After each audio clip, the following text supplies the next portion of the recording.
I'm Connor Old, and welcome back to another episode of Old Oscar Countdown, a bonus episode of Old Oscar Countdown, coming to you in the middle of the week during this holiday break to talk about the upcoming Critics' Choice Awards. We just updated our Best Picture rankings. Of course, we're still going to be talking about the Oscars and what I think is going to get nominated, but these next few weeks, now that we've covered a lot of the Oscar categories, we're going to be talking about these award shows, Critics' Choice predictions, reactions, SAG, or now the Actors Awards, DGA, PGA, all kind of counting down with only a few weeks left before the Oscar nominations. I will have a full video predicting the nominations in full length, but on this video, just wanted to do a bit of a brief video talking about what I think is going to win at the Critics' Choice Awards. These technically have no impact on the Oscars. None of the members of the Critics' Choice group actually vote on the Oscars. That's the Academy. That's a completely different group. But this is a fun award show, the first award show that we're getting this season that is kind of televised and that we can see some of these famous people attend and give great speeches at. And it's usually a fun award ceremony nonetheless. So the past couple of years I've been predicting who I think is going to win and been enjoying myself here. So don't take this too seriously. I don't do a huge deep dive into the Critics' Choice analysis. I just try to use my analysis that I've used for the Oscars and some of the other categories to think what this group would predict. But if you're new to the channel, please feel free to stick around. We're going to be predicting some of the other award shows like I mentioned, and feel free to check out some of my past videos if you are interested in the Oscars and you think in terms of what's going to get nominated, all that stuff, those deep dives on some of those technical categories we've been doing for the past few weeks here, so feel free to check out those videos. But without further ado, let's jump into my predictions. Just before we actually start with the predictions, as a rule of thumb, I wanted to say that they're based on either me thinking that this is going to eventually happen at the Oscars, or this is the group doing kind of something on their own. What we notice with the Critics' Choice and why we ultimately do like to cover them is because they are relatively accurate at predicting the Oscars still early on in the season. Sometimes shamelessly so, but still they are a good bellwether in terms of what the Academy will ultimately do. Yeah, they also sometimes do their own things. Sometimes, when they have a movie that they really like, that they heavily nominate, they'll also kind of give it a bunch of awards too. So something to keep in mind as well. So essentially the reasoning for a lot of my picks, even if I won't go into too deep depth, are either because I think this is going to happen at the Oscars, therefore I think they're going to want to predict that right now to kind of be ahead of the curve, or this is kind of something that they're going to do on their own just because they really like this particular movie and they don't like another movie, for example.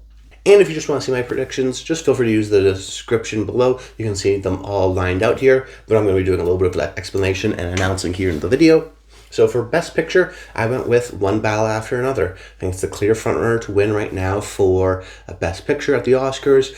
It has done really well at the Critics' Choice nominations, got in at pretty much everywhere it needed to, and I think they're going to want to eventually predict the Oscars, and I think One Battle is the clear frontrunner. Now, there is a real possibility that Sinners gets in here. They also really like that movie, even more so than One Battle After Another, and if they want to kind of make a declarative statement that Sinners should be actually the 1B to One Battle After Another's 1A, that could be the case, but I think this is more so like an Oppenheimer year where it's the clear frontrunner, it's Paul Thomas Anderson's year, and they're going to want to reward him for that win. And it's, not unnotable that One Battle After Another has been winning a lot of individual critics' prizes for best film. So if those critics groups really like One Battle After Another, there's a good chance that this critics group also does. Then Best Actor, I went with Timothée Chalamet for Marty Supreme. What I've noticed with the Critics' Choice group and their acting wins is that they like American actors and American films, and they also like kind of big, showy performances. They're going to go with a Paul Giamatti in The Holdovers, who's funny and charismatic, over maybe a more internal performance like Cillian Murphy in something like Oppenheimer. That's the kind of differences there. So I think it's notable to kind of recognize that when you have someone like Leonardo DiCaprio, who at times takes a back seat in this movie, who is also very funny, but is maybe not the clear lead, versus someone like Timothée Chalamet and Marty Supreme, who not only marketed the movie kind of on his back, but is also in every single frame and is Marty Supreme. He is so much of a lead performance within the film, where some people may come out of One Battle going, Leonardo DiCaprio is maybe my third or fourth favorite performance. No one's going out of Marty Supreme and saying that.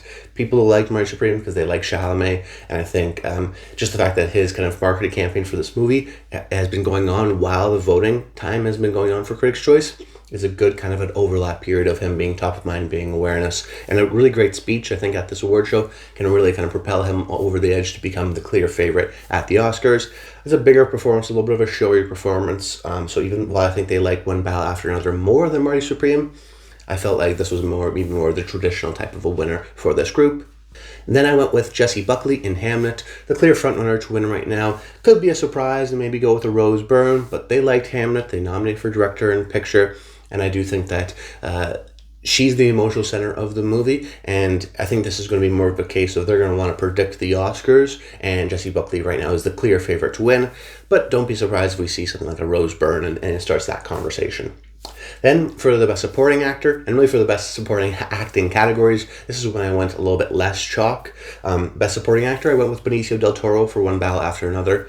Really fascinating how this category has evolved. Started off with maybe a clear win for Stellan Skarsgård, and then it was maybe Sean Penn, and now maybe it's Benicio del Toro, as Benicio has won a lot of these critics prizes. So that's what ultimately led me to believe more so to Benicio, that because Benicio's been winning more of these critics groups, naturally he'll win at the overall Critics' Choice Awards. But also because he is the more likable character versus Sean Penn. And I think there's some maybe concerns over vote splitting, but I do think that he's the ultimate character that we feel good about when we're walking out of the movie. And Critics' Choice, just from the past few years, they're going to emotionally connect to a movie and really nominate it or over appreciate it. Everything Everywhere All at Once wins a bunch. Barbie wins a bunch. I think similar thing will happen here where Sinners will win a bunch and One Battle After Another will win a bunch, which is why I think Benicio kind of rides a wave of support for the film as the character that is the most likable coming out of the film, and the one you kind of want to be friends with, and the one you kind of want to root for. So it's an emotional, likable, charismatic kind of performance, rather than this group being like really intensely critical of how the acting was done or how emotional it was. It's more so just like, do I like this person? And Benicio del Toro, I think, fits into that category. Then Best Supporting Actress, I went with Amy Madigan for Weapons. This is a pick of, I think this group is going to go more in their own direction. I don't think Amy Madigan has a super amazing shot right now. Not just a shot, but it doesn't have a really solid shot at winning at the Oscars, but this category is so up in the air. But I say the Oscars because the Oscars traditionally and the Academy traditionally doesn't like horror movies, and I don't think that movie Weapons is going to get a lot of nominations. She may be the sole nominee from her movie versus this group, and that's why we have to talk about what this group likes. And we know this group likes Weapons. They nominated it for hair and makeup. They nominated it for original screenplay. They nominated for young actor as well as supporting actress. So they like this movie. And the critics groups are going to be a little bit more, I think, appreciative of horror movies and genre movies. I don't think they're as snooty as the Academy is sometimes with some of those genre conventions. And Amy Madigan is a standout from this movie. She totally transforms. I look at this category and I don't go, there's a clear frontrunner. We know that they like Wicked for Good. Maybe not as much as Wicked, so maybe they don't go with Ariana. Maybe they go with Tiana Taylor, One Battle After Another, but I already have it winning so many other awards. Is she that clear standout? I'm not 100% confident in that. And Amy Madigan has that traditional Critics' Choice type of a win, in that it's a showy performance. She has this makeup, she has the vocal afflictions, she is this villainous type of a character, but is still kind of a memeable Halloween costume type of a person. So I looked at this category and went, I think it's up in the air. I don't think there's a clear frontrunner. I looked at this group and said they like Weapons more than some of the other groups. If it's going to happen anywhere, it's going to happen here. And I think this is going to kind of throw a bit of a wrench in the supporting actress race. I think Amy Madigan is going to win here. Then for Best Young Actor or Actress, I went with Miles Caton for Sinners. And this is just because they almost always go with the older actor rather than the younger actor in this category. So I thought about maybe like someone like a Jacoby Jupe in Hamnet. But I looked at past years for Critics' Choice. They're going with Gabriel LaBelle in The Fabelmans over someone like a Frankie Coro in After Sun. Or they'll go with a Don McSessa in The Holdovers. Or even last year where there wasn't a clear frontrunner. I think I ended up predicting Elliot Heffernan for Blitz. But they ended up going with Maisie Stella for My Old Ass, the older actor. So they don't really love rewarding kids in this category. They like rewarding the older actor. And in this case, they love Sinners. Miles Caton's nominated here is a key part of that film. I feel comfortable that he's going to win. Best Director, I went with Paul Thomas Anderson for One Battle After Another. It's his award to lose this point. I feel like it's definitely it's time moment for him in the same way it was for Christopher Nolan for Oppenheimer. And I do think that he's the clear frontrunner right now. And if anything, it's going to be a Ryan Coogler for Sinners, but still think it's going to be Paul Thomas Anderson in his big night. Best Original Screenplay, I went with Sinners, the most well nominated of the bunch in this category, and has that originality factor, and the fact that it was a huge success for Hollywood, and it's a unique original horror story. There is that original factor to it, and it's a movie that's super well liked. Double combination, I think makes total sense. One Best Adapted Screenplay, I went with One Battle After Another. I have it winning picture and director, a unique screenplay and great writing in and of itself, and great that it's kind of separated from Sinners, because I'm not sure it would win in just a generic screenplay category, but ultimately here went with One Battle After Another for Best Adapted Screenplay because it's so well liked, and I do think it has, a unique screenplay with some of its dialogue and its funny moments as well that people will recognize. Best Casting in Ensemble, I went with Sinners because I thought about the ensemble category, and I thought, okay, what that really usually means is a lot of people on screen together. One Battle After Another could compete here, for example, but a lot of times it's not the main group of people all on screen together. It's Leo with Benicio, or it's, Leo with Chase Infinity.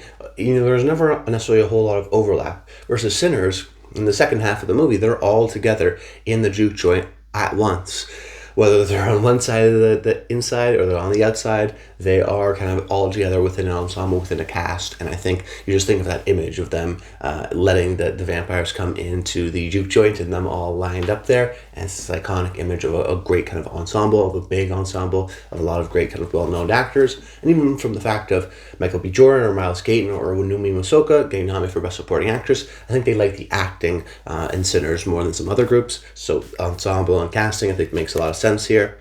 Cinematography, I also went with Sinners. This was a category that I wasn't too sure about, but ultimately leaned back on Sinners, leaned back to the fact that I think this group is going to really like this movie based on how many nominations it ended up getting. Wanted to kind of over-index in Sinners, and I thought that it had notable cinematography, and you think about the 70mm projection of it all, and types of cameras that they were using. There was an emphasis placed on how the movie looked.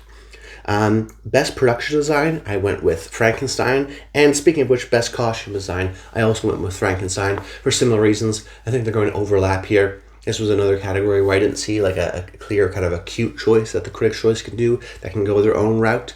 Therefore, I just decided to go with Frankenstein because I think it's the frontrunner to win at the Oscars for both of these categories. Yes, even including something like costume design. They like the movie too. I haven't given it any wins yet. It got in for director, got in for picture. It is a very well-liked movie, screenplay, adapted screenplay that is. So I think they want to reward the technical side of things and wanted to give it a couple of wins here. So I went with kind of the double overlap of production design and costume design. And then for best editing, I went with Marty Supreme. So this was a bit of a detour. This was a bit of a surprise, a bit of a long shot pick. But sometimes they do that with the editing category. Traditionally, they actually haven't been that predictive of the Oscars, whether they be Challengers last year or Baby Driver in years past. They like to do movies that have the kind of most flashy editing, the most in-your-face editing. So I didn't think One Battle After Another, just because it's the frontrunner to win, has necessarily super flashy editing. Oftentimes they also don't go with the movie with the longest runtime. Yes, they give it to Oppenheimer, but they didn't give it to something like The Brutalist. So they don't just love movies that are long and want to reward the editing because it's a long movie. They like fast-paced editing. They like in-your-face editing. West Side Story has flashy cuts. That one, Baby Driver, things like that. So I tried to look at what the potential winners were here. I could see a Perfect Neighbor win. I could see an F1 win. But I went with Marty Supreme. This was a movie that they liked. I think it's going to win Best Actor. It got in for Best Director, for example, production design, score. So they liked the movie. And then the question is, okay, well, what about its editing? Well, it's super flashy. It's super anxiety-driven. I think it's also notable that in 2019, when Uncut Gems wasn't an Oscar contender at all, they nominated it for Best Editing. They liked this kind of anxious, quick, fast-paced style of Josh Safdie. They nominated Uncut Gems for editing. They've nominated Marty Supreme here for editing again. I think it's a very in-your-face, flashily, high-intensity kind of a film with lots of editing that it announces itself as a fast-paced edited film, and they're going to want to appreciate that. And they're going to reward the movie that essentially has the most in-your-face noticeable editing. I think Marty Supreme definitely has that. So I went with the win there. Bit of a surprise, bit of a shocker for some people, but you have to make some surprises. There's always going to be one surprise. That was my kind of calculated risk. Went with Marty Supreme there. Best hair and makeup, I went with Frankenstein. I think about Jacob Elordi and his character and what they were able to achieve there. I think it's a clear frontrunner to win, and they also really liked this movie, this group did, so I think it's just another opportunity for them to give it another prize. Best visual effects, went with Avatar, Fire and Ash, because I think regardless of how they thought about the film, there's a general appreciation for the technical quality of Avatar and what it was able to achieve, and the visual effects is always absolutely, something that people talk about and are amazed with. Best stunt design, this is a new category for this group this year, so hard to tell exactly what they're going to go with. So I went with Mission Impossible, The Final Reckoning, just because Tom Cruise has been recognized for his stunt work in this franchise for a long time. He's never won before because this is a new category, so even though this is a movie that's not necessarily super well loved, I do think that his stunts and his stunt work and what he was able to do and his team on these films will be appreciated by this group. In many ways, it was introduced to recognize someone like a Tom Cruise, so maybe not necessarily for this movie, but more so the legacy of the work of this franchise and him in general. Going to give it the best stunt design there to Mission Impossible. Then for Best Animated Feature, I went with K-Pop Demon Hunters, the frontrunner to win for the Oscars. Wanted to include it here. Best Comedy, I went with The Naked Gun. Could go with a movie like Friendship. That's a little bit more of the indie type of a movie. I went with The Naked Gun because it's the most outright comedy. It has the most jokes per minute and was really relatively critically acclaimed. Best Foreign Language Film, I went with No Other Choice. Bit of a surprise. I've seen a lot of people go with It Was Just an Accident, but this is a classic example of you have to go with what this group likes. It Was Just an Accident, didn't get in for a director, didn't even get in for original screenplay, it only got one nomination. So why would they like that movie over a movie like No Other Choice or Secret Agent? Those are the top two contenders in this category for me. Why? Secret Agent got nominated for acting, No Other Choice got nominated in Best Adapted Screenplay. So the question then becomes, which is the more well-liked movie? Is it more important to have an acting nomination, or is it more important to have a screenplay nomination? And I think about these other categories because when you think about years when it was contentious, like the Anatomy of a Fall Zone of Interest here, they went with Anatomy of a Fall. Why? Because they had Sandra Hüller for Best Actor, and they didn't have any other nominations for something like The Zone of Interest. It's almost always this kind of a situation. Even last year, Emilia Perez over I'm Still Here, because Emilia Perez had a bunch of other nominations with this group. So look at this group. This group doesn't necessarily love It Was Just an Accident. So it's either The Secret Agent or it's No Other Choice. I went with No Other Choice. I had more of an appreciation of the fact that it got it for Best Adapted Screenplay. There's an appreciation for its screenplay, for its story, versus The Secret Agent you may just like as a general movie and like the performance of Wagner Moura, but maybe have some issues somewhere else. So it felt like No Other Choice was a slightly stronger film. But the big takeaway for me is if you're predicting It Was Just an Accident, maybe reconsider that because they showed you, this group necessarily, didn't really love that movie in particular. Best song, I went with Golden from K-Pop Demon Hunters. Could be the Sinners song. They really love Sinners, but I wanted to go with the kind of more clear frontrunner to win for the Oscars, and I had it getting in for Best Animated Feature, so I do think they're going to like this movie. I think it has a little bit more of a universal acclaim, and this is a little bit more of a poppy group. They're not as snooty when it comes to the songs. They'll go with an I'm Just Ken, for example, so they're going to like more of the poppy side of things for something like Golden. Best score, I went with Sinners.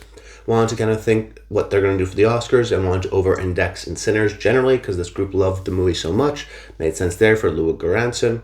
And then for Best Sound, which is a new category for them, I think they did it in 2009 to 2011 and then stopped for a little bit. So we don't have too much information in terms of what they're going to do for the Best Sound category. But I went with F1 just because it has the kind of most loud sound, the most noticeable in your face sound in that sense. Could be Sinners, could be something that surprises us, but usually for this group, they're not necessarily ones to go like, oh, just one movie for every single category. They're willing to go like, oh, we'll pick a random movie like a Baby Driver for Best Editing or Challengers for Best Score, for example, if that individual film that they generally like has good qualities about it. In the same way, I think F1 is well nominated, got in a couple of the other categories, stunt design, what have you. I think this is one opportunity for them to reward the film in an obvious category. But that's about it. I hope you enjoyed the video. Make sure you comment below, let me know your own Critics' Choice predictions, and stay tuned for probably our next video will be on Monday, another episode of Old Oscar Countdown, maybe talking a little bit about Critics' Choice and the reactions there, or some other categories. Still have to kind of figure out what that's going to be, but stay tuned so you don't miss out that video. But that's about it. Until next time, stay tuned.